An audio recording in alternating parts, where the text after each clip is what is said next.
ಸ್ನೇಹಿತರೆ, ಪುರಾಣಗಳನ್ನ ಅಥವಾ ಬರಹನ ಅಥವಾ ಯಾರು ಹೇಳಿರೋದನ್ನ ಪ್ರಶ್ನಿಸನೆ ನಂಬಾರ್ದು ಅಂತ ಹೇಳ್ತಾರೆ ದೊಡ್ಡವರು. ನಾನು ಹಂಗೆ ಪ್ರಶ್ನಿಸಿದೆ, ನಾನು ನಿಖರವಾಗಿ ತಿಳ್ಕೊಳ್ದೆ ನಂಬಲಿಕ್ಕೆ ಇಷ್ಟ ಇಲ್ಲ. ಪುರಾಣಗಳು ಏನೇ ಹೇಳಲಿ, ಏನಾದರೂ ಉಲ್ಲೇಖಿಸಲಿ, ಅದನ್ನೆಲ್ಲ ಹೊರ್ತಾಗಿ ನನ್ನ ಯೋಚನೆಗೆ ನಮಿಸ್ಬೇಕು ಅಂತ ಅನ್ಸೋಕ್ಕೆ ಕಾರಣ ಏನು ಅಂದರೆ, ನಿಮಗೂ ಇದು ಅನಿಸಿರ್ಬೋದು, ಕೇಳ್ಕೊಳ್ಳಿ.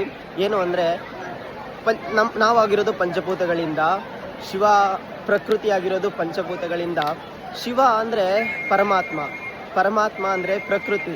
ಇಲ್ಲಿ ಶಿವನ ಹೆಸರು ಹೇಳಿ ಪ್ರಕೃತಿಗೆ ಹೊಂದಿಸೋ ಅಂತ ಕೆಲಸ ಆಗ್ತಿದೆ ಅಂತ ಅನಿಸ್ತು. ಒಂದು, ನೀರು ತುಂಬಿ ಉಕ್ಕಿ ಹರಿತಿದ್ದಾಳೆ, ನೀರಿಗೆ ನಮಿಸ್ತಿದ್ದಾರೆ. ಇನ್ನೊಂದು, ಕಲ್ಲು ಪ್ರಕೃತಿ ಒಂದು ಭಾಗ, ಕಲ್ಲಿಗೆ ನಮಿಸ್ತಿದ್ದಾರೆ. ನೀವು ಲಿಂಗ ಅಂತನಾರು ಅಂದ್ಕೊಳ್ಳಿ, ಕಲ್ಲು ಅಂತನಾರು ಅಂದ್ಕೊಳ್ಳಿ, ಆದರೆ ಅದು ಪ್ರಕೃತಿ ಒಂದು ಭಾಗ.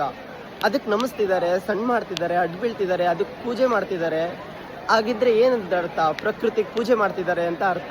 ಪ್ರಕೃತಿ ಪೂಜೆ ಮಾಡೋದೇ ಶ್ರೇಷ್ಠ ಅಲ್ವಾ? ಅದಕ್ಕೆ ಯಾವುದೇ ಬಿಲೀವಿಂಗ್ಸ್ ಬೇಕಾಗಿಲ್ಲ. ಅದು ಆದಿಪುರಾಣ ಆಗಿರ್ಬೋದು ಅಥವಾ ಈ ಕಲಿಯುಗ ಆಗಿರ್ಬೋದು, ಪ್ರಕೃತಿಗೆ ಪೂಜೆ ಮಾಡೋದ್ರಲ್ಲಿ ತಪ್ಪೇನಿಲ್ಲ. ನನಗನ್ಸಿದ ಭಾವ ಇದು. ಪ್ರಕೃತಿಗೆ ಪೂಜೆ ನಡೀತಿದೆ ಅನಿಸ್ತು. ಅದು ಇಷ್ಟು ದೊಡ್ಡ ಪ್ರಕೃತಿ ಮಡಿಲಲ್ಲಿ ಪ್ರಕೃತಿಯ ಪರಮೇಶ್ವರ ಸಮಾನ. ಜೈ ಸನಾತನ ಧರ್ಮ.